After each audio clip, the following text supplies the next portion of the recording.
Queridos amigos, escúchenme con atención, por favor. Lo que voy a compartir hoy no nació en un escritorio, no nació en un libro ni en un discurso preparado. Nació de rodillas, nació en la oración, nació en ese silencio profundo, donde uno se da cuenta de que el dolor de los demás también toca el corazón de Dios. Y mientras intercedía por los enfermos, el Espíritu Santo me mostró algo que transformó mi manera de orar por completo. ¿Y sabe por qué usted está escuchando esto? Porque no es casualidad, es una visita divina, es una cita que el cielo preparó para usted. Dios conoce a esa persona que hoy ocupa su corazón. Él sabe de quién es el nombre que le quiebra la voz, quién es ese ser querido por quien ha derramado lágrimas en la madrugada cuando nadie lo ve. Querido amigo, Dios ha escuchado esos sollozos que usted no se atreve a compartir con nadie. Y hoy el cielo quiere enseñarle algo que puede cambiar no solo su oración, sino también el destino de la persona por la que ora. Cuando uno se conecta con una palabra viva, la fe se enciende, las promesas se activan y los cielos comienzan a abrirse sobre el hogar. Por eso le invito a permanecer hasta el final, porque podría ser precisamente este mensaje la respuesta que ha estado pidiendo durante tanto tiempo. Quién sabe, quizá hoy sea el día en que Dios cambie la historia de ese enfermo. Queridos amigos, compartan este mensaje porque sé que allá afuera hay alguien que necesita oír esto con urgencia. Y aquí voy a decir algo que quizá puede incomodar, pero es necesario. La iglesia ha olvidado la profundidad de la oración por los enfermos. Muchos han convertido este acto sagrado en una rutina, en una frase repetida por costumbre, en un gesto vacío que ya no nace del corazón sino de la obligación. ¿Y qué sucede cuando la oración pierde su alma? Sucede que oramos, pero no pasa nada. Sí oramos y oramos, pero el enfermo sigue postrado. Ayunamos, pero la enfermedad no retrocede. Clamamos con fuerza, pero parece que el cielo permanece en silencio. Y uno se pregunta, ¿por qué? ¿Qué está fallando? Pues bien, queridos amigos, muchos oran desde la emoción, desde el dolor, desde la urgencia, pero no desde la revelación. Y Jesús, nuestro Maestro, jamás oró de manera mecánica. Nunca repitió una fórmula. Nunca trató a dos enfermos de la misma manera. No le llama la atención. A uno le declaró el perdón antes de declararle la sanidad. A otro le hizo una pregunta que parecía evidente: ¿quieres ser sano? A otro lo apartó del lugar donde estaba, casi como si el ambiente mismo estuviera afectando su fe. A otro le untó barro en los ojos, un gesto extraño pero profundamente simbólico. ¿Por qué tantas maneras diferentes? Porque Jesús discernía la raíz. Y si usted no discierne la raíz, su oración se quedará en la superficie. Parecerá fervorosa, pero no tocará el origen del problema. Y es aquí donde quiero llevarlo. Hoy voy a entregarle 5 llaves espirituales absolutamente indispensables antes de orar por cualquier persona enferma. 5 entendimientos que cambiarán no solo su manera de interceder, sino también su expectativa de lo que Dios puede hacer. Y se lo digo con total convicción: si usted escucha estas claves, las asimila y las pone en práctica, su oración será distinta. Usted verá cosas que jamás ha visto. Verá a Dios moverse de maneras que pueden quitarle el aliento. La primera clave para orar por un enfermo es discernir el origen de la enfermedad. Sin eso, su oración será un tiro al aire. Querido amigo, aquí es donde tantos se confunden. Algunos piensan que toda enfermedad viene del enemigo. Otros creen que toda enfermedad es castigo de Dios. Otros que todo es simplemente biología y nada más. Pero la verdad revelada en la Escritura y confirmada por la experiencia espiritual es mucho más profunda.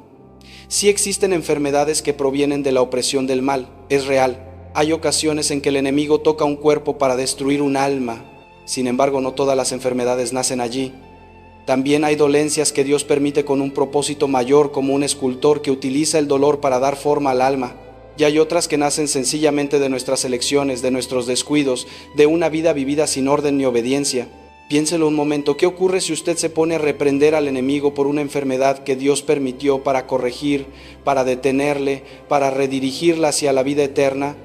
Estaría luchando contra el cielo mismo.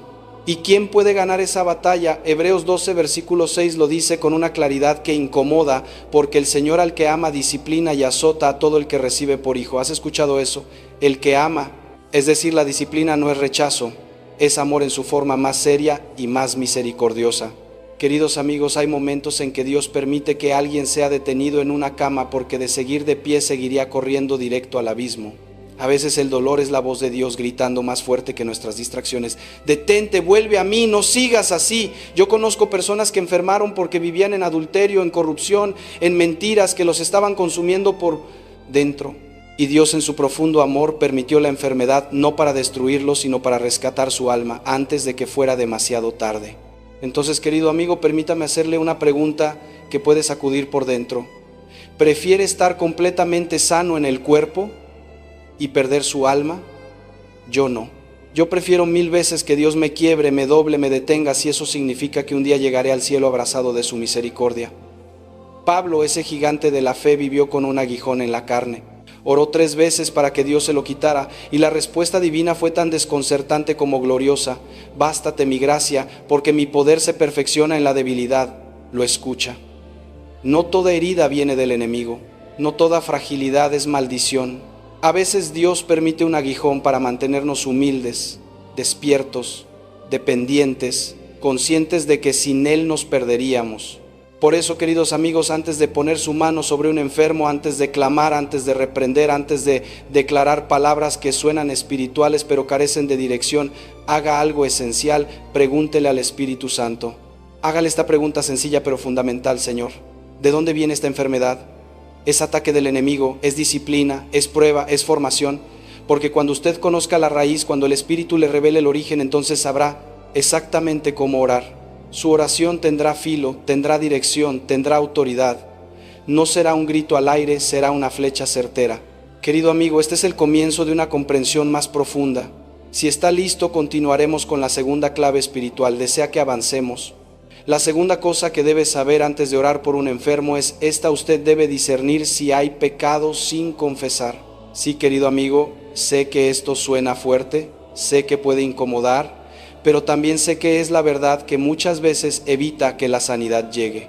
Hay personas que llevan años enfermas no porque Dios no pueda sanarlas, sino porque hay algo en su corazón que nunca salió a la luz, un pecado escondido, un secreto nunca confesado, una herida moral que jamás se entregó al altar. Y mientras ese pecado permanezca guardado, protegido, negado, la sanidad no fluirá. La Biblia lo dice con una claridad que no deja espacio para interpretaciones.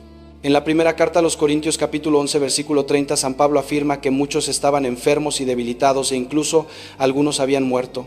La razón: estaban participando de la mesa del Señor indignamente. Había pecado en la comunidad, había falta de examen interior, había soberbia espiritual, y Dios permitió que la enfermedad los despertara.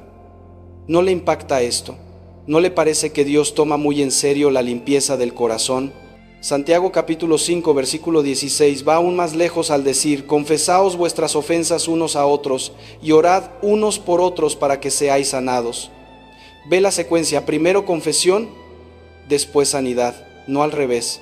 Usted no puede saltarse el paso de la confesión y esperar que el milagro caiga del cielo como si nada.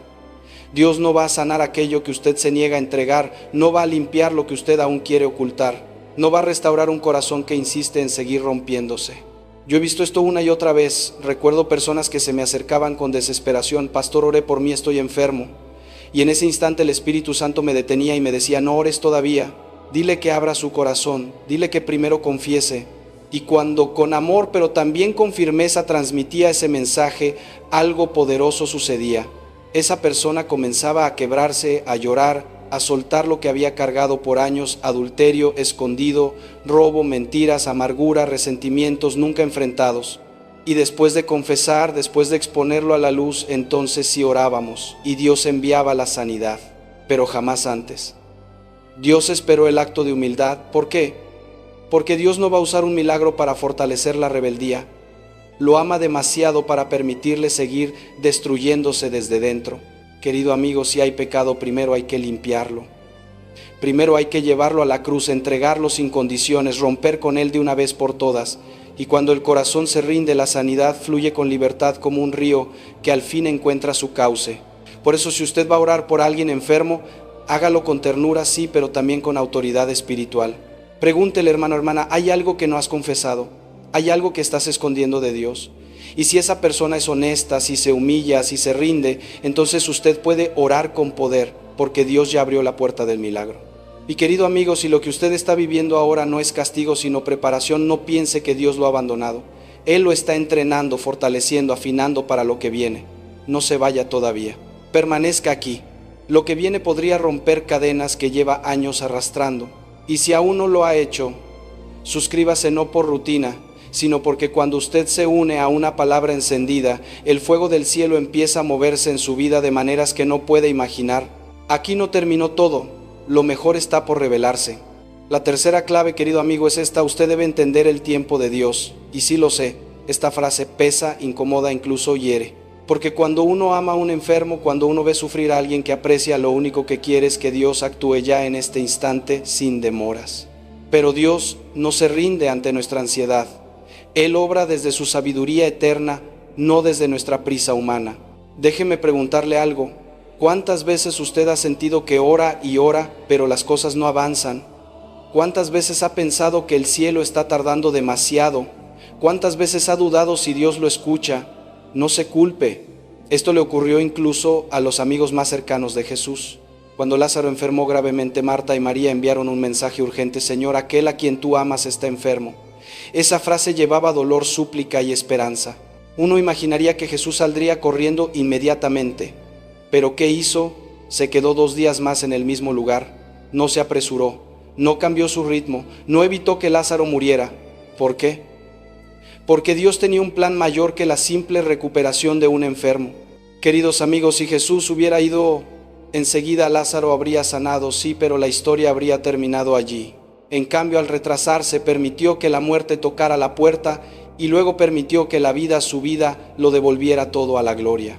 Así el milagro se volvió un testimonio imposible de ignorar. ¿Se da cuenta? A veces Dios retrasa su intervención porque quiere manifestar una gloria más grande que la que usted está pidiendo. A veces deja que la situación parezca más oscura para que la luz que Él encienda después sea imposible de negar. Y yo sé que esto duele, lo sé. Cuando usted ve a su hijo enfermo, cuando mira a su esposa o a su padre batallando con el dolor, su corazón grita: Señor, hazlo ahora. Usted quiere la sanidad inmediata, quiere ver un cambio ya. Pero Dios no se mueve por la desesperación, Dios se mueve por su soberanía. Hay momentos en que el cielo responde con una sola frase: confía en mí. Y usted piensa: ¿cómo voy a confiar cuando todo parece derrumbarse? Pero justamente ahí, en ese vacío donde ya no tiene control, la fe empieza a crecer. Pablo también vivió esto. Oró 3 veces para que Dios le quitara su aguijón. 3 veces clamó con la profundidad de quien sufre, y Dios respondió: mi gracia te basta. Querido amigo, esa respuesta no fue un rechazo, no fue abandono, no fue indiferencia, fue un acto de amor. Ese aguijón mantuvo a Pablo humilde, ese aguijón lo obligó a depender totalmente de Dios. Ese aguijón reveló que el poder divino se manifiesta con más fuerza donde la fragilidad humana queda expuesta. Por eso escúcheme bien: cuando ore por un enfermo, no exija, no imponga fechas, no pretenda dictarle a Dios cómo y cuándo debe actuar. Ore con fe, sí. Ore con autoridad, por supuesto, pero ore también con rendición. Porque la oración más poderosa no es la que busca su comodidad, sino la que honra la voluntad de Dios. Dígale con sinceridad: Señor, tu voluntad no la mía, tu tiempo no el mío, tu gloria aunque yo no entienda, tu propósito aunque me duela. Queridos amigos, cuando uno aprende a confiar en el tiempo de Dios, la fe deja de ser un esfuerzo y se convierte en descanso. Y es en ese descanso donde los milagros empiezan a tomar forma. La cuarta cosa que usted debe saber es esta: necesita una fe auténtica, no una presunción disfrazada de espiritualidad. Y tal vez usted se pregunte: Padre, ¿acaso no es lo mismo? No, querido amigo, no lo es. La fe y la presunción pueden parecer hermanas, pero en realidad son completamente diferentes. La fe confía, la presunción exige, la fe se apoya en Dios. La presunción intenta manipularlo. ¿No le parece impresionante cómo a veces, incluso sin darnos cuenta, cruzamos esa línea? La fe humilde dice: Señor, creo que tú puedes, confío en tu poder, confío en tu amor. Pero la presunción declara: Señor, tú tienes que hacerlo porque yo lo dije, porque yo lo decreté, porque yo lo ordené. Querido amigo, ¿de verdad cree que nuestras palabras tienen autoridad para obligar al Creador del universo? ¿No ve lo peligroso que es pensar que Dios está obligado a responder a nuestras declaraciones? Hay personas que con voz firme y gestos teatrales proclaman: yo declaro sanidad, yo decreto salud, yo ordeno que esta enfermedad se vaya. Y lo dicen con soberbia, como si fueran ellos quienes gobiernan el cielo. Pero cuando nada sucede, cuando la enfermedad sigue, cuando el milagro no llega, entonces se frustran, se decepcionan, incluso llegan a dudar de Dios. Pero el problema no era Dios, el problema era su presunción. Usted puede pedir, puede clamar, puede interceder con todo su amor y toda su fe, pero el que decide es Él, siempre es Él. Él tiene la última palabra y esa palabra es siempre sabia, siempre amorosa, siempre perfecta. Si Dios dice sí será, y si Dios dice no también debe confiar. Porque la fe que solo confía cuando obtiene lo que quiere, no es fe, es deseo disfrazado. Mire a Jesús en Getsemaní. Él mismo en el momento más doloroso de su vida elevó su súplica: Padre, si es posible, pase de mí esta copa. Pero inmediatamente añadió: no sea como yo quiero, sino como tú. Se da cuenta, Jesús pedía pero se rendía. Jesús clamaba pero confiaba. Jesús sentía dolor pero no imponía condiciones. Eso es fe genuina, una fe que se abandona, que se entrega, que no negocia. Por eso cuando usted ore por un enfermo, hágalo con fe, pero también con profunda humildad. Crea que Dios puede, sí, pero confíe incluso cuando Dios haga algo distinto a lo que usted esperaba. Porque en ocasiones la sanidad no es física. A veces el milagro no se manifiesta en la recuperación del cuerpo, sino en la paz del alma. He visto personas morir con una serenidad que desafía toda lógica humana. Personas que parten con una sonrisa leve como si ya vieran el rostro del Padre recibiéndolas. Y eso, querido amigo, también es un milagro, porque no todos mueren con esa luz interior, no todos se van con esa certeza que quieta el corazón. Querido amigo, queridos amigos, permítanme llevarlos a un punto crucial de esta enseñanza. Un punto donde la fe deja de ser teoría y se convierte en convicción. Porque la quinta clave que usted debe conocer antes de orar por un enfermo no es una frase bonita, no es una recomendación opcional. Es una verdad espiritual que separa la oración vacía de la oración que mueve el cielo. Y esta verdad es sencilla pero profundamente exigente. Usted debe orar con autoridad espiritual. Hay algo que debemos reconocer con humildad: no todos los que oran caminan con autoridad. No todos los que pronuncian el nombre de Jesús lo hacen desde la santidad. No todos los que levantan la voz viven una vida que respalde esa misma oración. Y el mundo espiritual lo sabe. ¿Se ha dado cuenta de eso?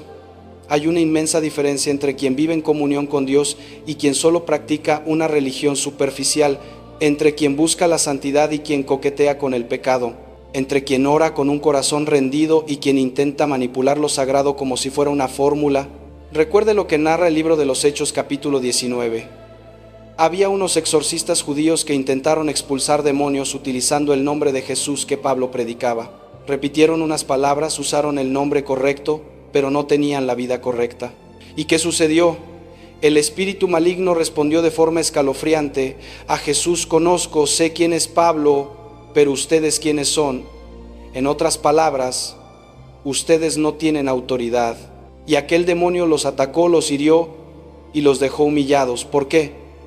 Porque usaron el nombre de Jesús como si fuera un amuleto, porque no tenían comunión, no tenían santidad, no tenían identidad. Y claro, el mundo espiritual lo discernió inmediatamente. Querido amigo, cuando usted ora por un enfermo, no es el volumen de su voz lo que produce un milagro, no son las frases que ha memorizado, no es la emoción del momento ni el deseo desesperado de ver un cambio. Lo que transforma las cosas es su autoridad espiritual, es la presencia de Cristo viviendo en usted, es esa vida limpia que respalda cada palabra que sale de su boca. Los demonios no tiemblan por su voz, tiemblan por el Cristo que habita en su corazón. Jesús dijo en Marcos 16 que los que creen pondrán las manos sobre los enfermos y estos sanarán. ¿Quiénes? Los que creen de verdad, los que caminan con Él, los que han dejado que la santidad sea un estilo de vida, no los religiosos que solo aparecen los domingos pero viven como el mundo el resto de la semana. Si usted quiere orar con autoridad, debe empezar por un lugar santidad. Ayune, ore, renuncie a lo que lo contamina, busque el rostro de Dios hasta que su corazón se alinee con el de Cristo. Porque la autoridad no se improvisa, la autoridad se cultiva. Piense en Elías. Oró y no llovió durante 3 años y medio. Luego oró de nuevo y los cielos se abrieron. ¿Por qué su oración tenía tal poder? Porque era un hombre que vivía en la presencia de Dios. Un hombre de fuego, un hombre moldeado por la intimidad con el Señor. Cuando alguien así ora, el cielo responde. La Escritura lo confirma en Santiago 5. La oración eficaz del justo puede mucho. Nota el detalle: del justo, no del religioso tibio, no del creyente que vive dividido, sino del que camina recto. Esa oración carga poder, esa oración sacude montañas, esa oración sana enfermos. Por eso, querido amigo, si usted quiere orar con autoridad por los enfermos, empiece por examinar su propia vida. ¿Hay pecado no confesado? Hay áreas donde usted sabe que no está obedeciendo. Hay lugares escondidos que nadie conoce pero que están robándole poder espiritual.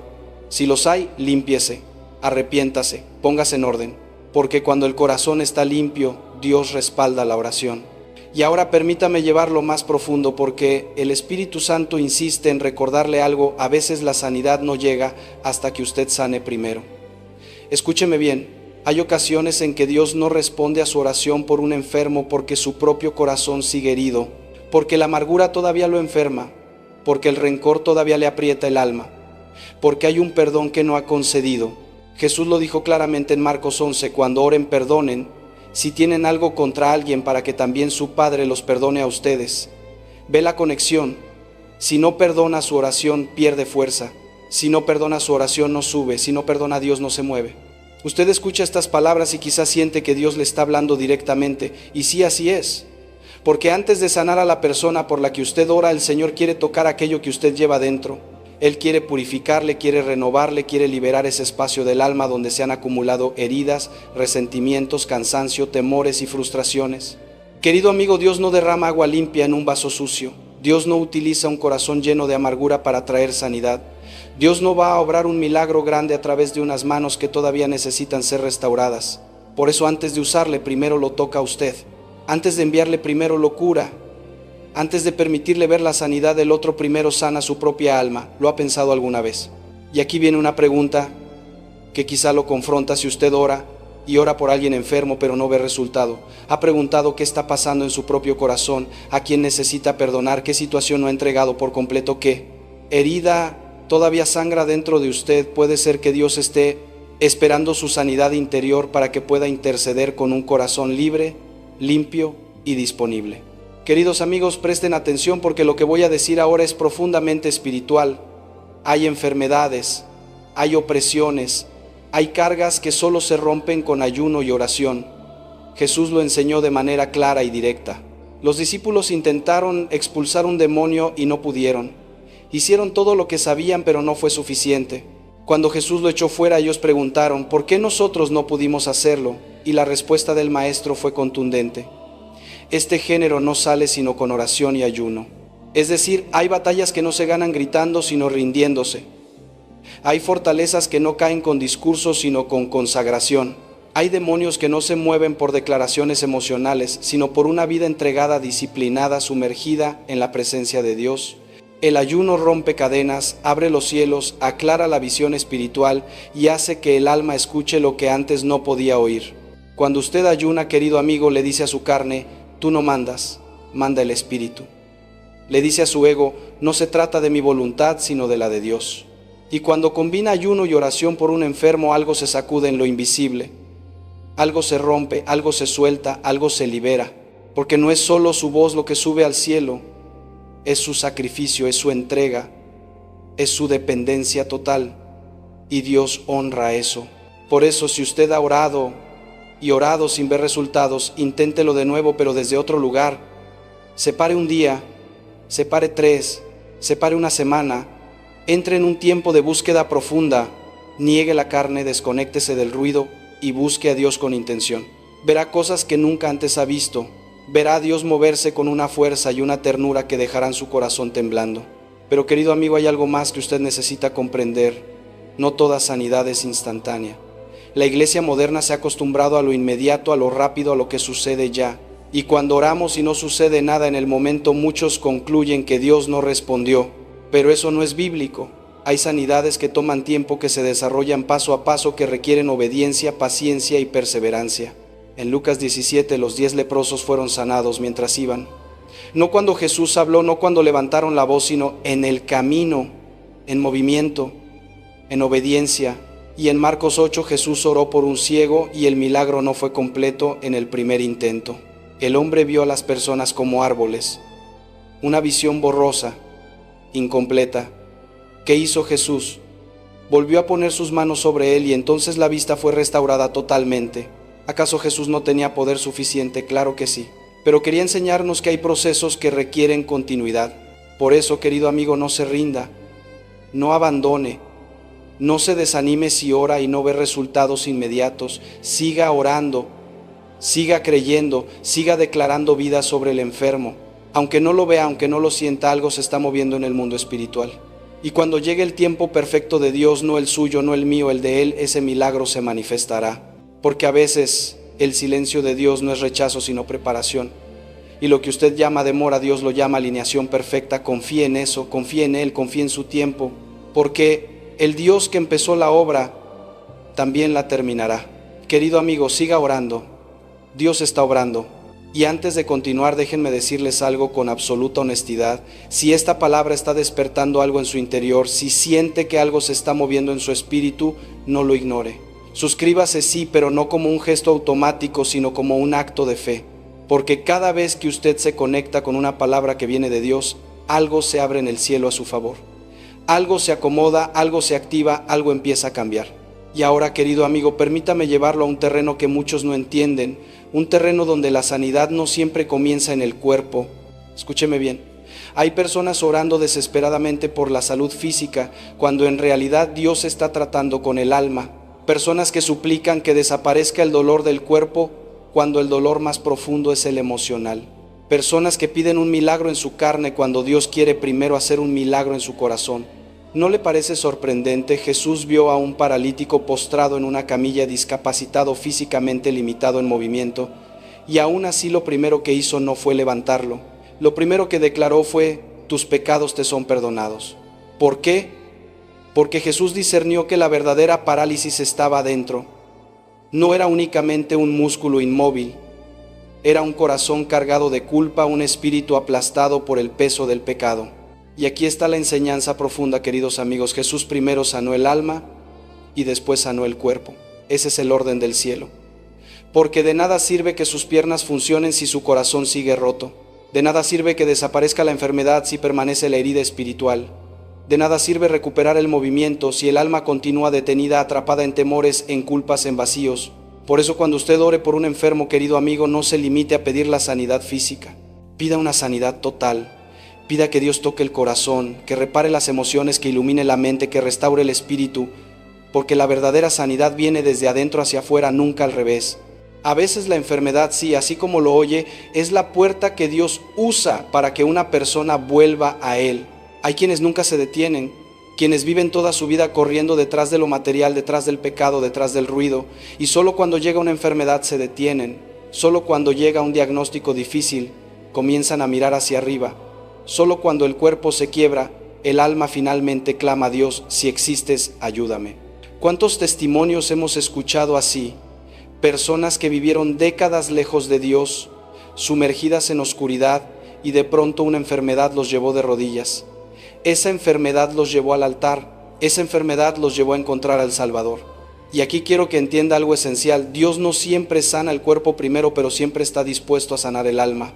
Porque, queridos amigos, Dios prefiere un cuerpo enfermo y un alma salvada que un cuerpo perfecto y un alma perdida. Por eso, cuando usted ore por un enfermo, no solo pida sanidad, pida salvación, pida que Dios use esa situación para acercarlo a Él. Pida un encuentro con Jesús a través de ese dolor, porque puede ser que esa sea la razón por la que Dios permitió esa enfermedad en primer lugar. A veces Dios dice no. Sí, querido amigo, Dios también dice no. A veces Dios permite que la enfermedad continúe. A veces permite que esa persona muera, y no es falta de amor, no es ausencia de poder, no es indiferencia divina. Es simplemente que Dios tiene un plan que usted no puede ver. Recuerde a Job, lo perdió todo: sus hijos, su riqueza, su salud. Y cuando su esposa le dijo: maldice a Dios y muérete, Job, en su dolor, en su angustia, en su desierto, levantó la voz y dijo: Jehová dio, Jehová quitó. Bendito sea el nombre de Jehová. Esa es la fe pura. Esa es la confianza absoluta. Esa es la rendición verdadera, la que no depende del resultado, sino del Dios que sostiene el corazón. Pablo también oró. 3 veces pidió que Dios le quitara su aguijón, su aflicción, su tormento. Y Dios le respondió con una palabra que no esperaba: bástate mi gracia. No le quitó el dolor, le dio fuerza. No eliminó la prueba, le dio propósito. No solucionó su debilidad, la transformó en un escenario para su poder, y así tuvo que aprender a vivir. Con dolor sí, pero también con gracia. Con lucha sí, pero también con propósito. con fragilidad sí, pero sustentado por Dios. Por eso, querido amigo, no se culpe.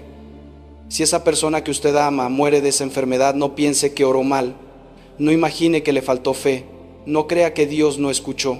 Es simplemente que el tiempo de esa persona terminó aquí y Dios decidió llevarla a casa. Hay momentos en los que la oración por un enfermo no tiene como propósito que ese ser querido permanezca con nosotros. En ciertos casos la oración es para que se vaya en paz, para que parta con la certeza absoluta de su salvación, para que cruce este mundo con serenidad y entre a la gloria que Dios le preparó. Y aunque nos duela admitirlo, esa también es una victoria. Porque no todos mueren bien, no todos tienen un último suspiro lleno de luz, no todos parten sabiendo a dónde van, pero usted puede orar para que sí lo hagan. Querido amigo, cuando usted se arrodilla ante Dios, puede pedirle que derrame paz sobre ese enfermo, que le regale la seguridad de su eternidad, que ilumine su corazón con la convicción de que Cristo ya lo ha recibido. Porque la oración por los enfermos nunca ha sido una fórmula ni una frase repetida. Es una batalla espiritual, una lucha real en un mundo invisible. Y para entrar en esa batalla no basta con buenas intenciones. Necesita discernimiento, necesita revelación, necesita autoridad. ¿Cómo va a interceder por alguien si primero no le pregunta a Dios de dónde viene esa enfermedad y qué quiere Él hacer en esa situación? Nunca se ha detenido a preguntar: Señor, ¿cuál es tu propósito aquí? ¿Cómo deseas que ore? Porque si usted ora sin dirección del Espíritu Santo, estará lanzando golpes al vacío, peleando contra sombras, y al final se preguntará por qué no hay resultados. Pero cuando usted ora guiado por la revelación, cuando sus palabras nacen del discernimiento, cuando habla con la autoridad que Cristo le ha confiado, entonces sí verá milagros, entonces sí contemplará sanidades, entonces sí será testigo de manifestaciones de Dios que le dejarán sobrecogido. Por eso, la próxima vez que vaya a orar por un enfermo, grabe estas 5 verdades en su corazón. Primera, no toda enfermedad proviene del enemigo, discierna su raíz. Segunda, pregunte si hay pecado sin confesar, porque Dios no sanará aquello que usted se empeña en ocultar o no quiere limpiar. Tercera, respete el tiempo de Dios. Cuando Él dice espera, no está diciendo no, está diciendo todavía no. Cuarta, ore con una fe auténtica, no con presunción. Confíe en Dios sin intentar manipularlo. Quinta, camine en autoridad espiritual, porque los demonios no temen su voz, temen al Cristo vivo que habita en usted. Y cuando aplique estas 5 llaves, su oración será diferente. Verá al poder de Dios desplegarse delante de sus ojos. Verá señales que nunca imaginó. Verá sanidades que lo dejarán sin palabras, porque ya no estará orando desde la ignorancia, sino desde la revelación. Y permítame añadir algo que siento profundamente en mi espíritu en este mismo instante.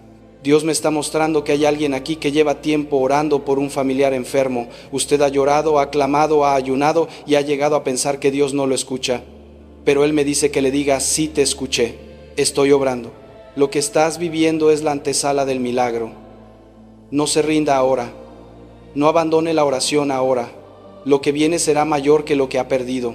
El Señor declara: he visto tus lágrimas, he oído tu clamor y responderé en mi tiempo perfecto.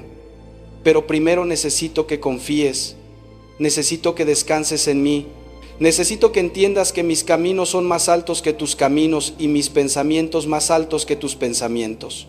Y también hay aquí alguien que está orando por su propia sanidad. Usted ha visitado médicos, ha probado tratamientos, ha seguido indicaciones y nada parece funcionar. Y Dios me dice: hijo, hija, hay algo en tu corazón que debes soltar, un perdón que debes entregar, una reconciliación que debes realizar. Y cuando lo hagas, sanaré tu cuerpo, porque primero quiero sanar tu alma.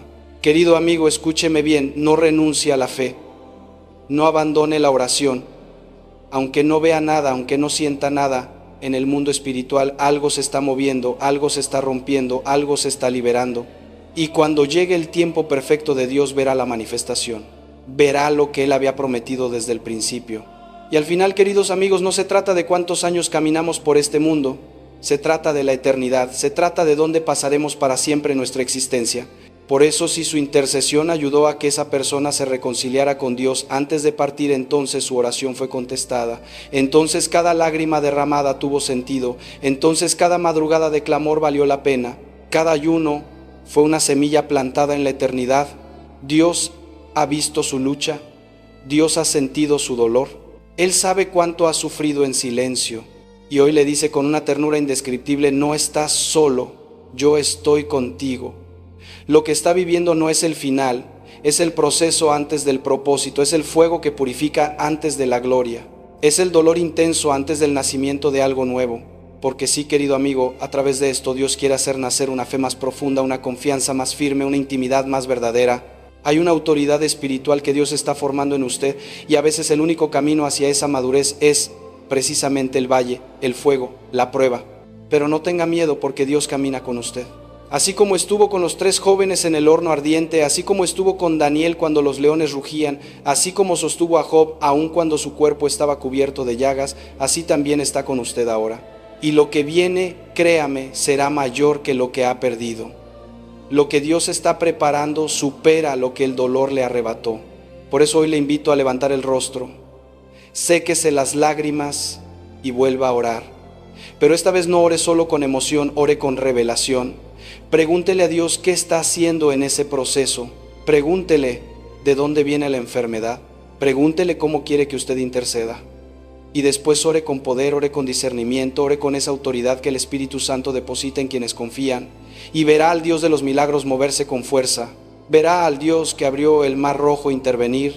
Verá al Dios que llamó a Lázaro fuera de la tumba a manifestarse, porque Él sigue siendo el mismo ayer, hoy y por los siglos. Él sigue sanando. Él sigue levantando. Él sigue respondiendo a la oración sincera de sus hijos. Y escúcheme bien, lo que viene será mayor que lo que perdió. Dios no ha terminado con usted. Este es el tiempo de su restauración. Este es el momento en el que su milagro comienza a gestarse. Este es el día en que la victoria empieza a tomar forma. Si esta palabra tocaron su alma, querido amigo, permítame animarlo a mantenerse conectado. No porque yo lo diga, sino porque Dios quiere seguir hablándole. Cada mensaje es una cita divina, una voz que le recuerda que Él sigue obrando, que usted sigue dentro de su plan. Y si esta palabra encendió algo en su corazón, compártala. Compártala con aquel que está perdiendo la esperanza, con quien ora por un enfermo, con quien siente que ya no puede más. Usted puede ser el puente por el que Dios alcance a alguien que está al borde de rendirse. Que el Señor lo bendiga, que el Señor lo guarde y que el fuego del Espíritu Santo arda en su corazón hoy y siempre. Amén.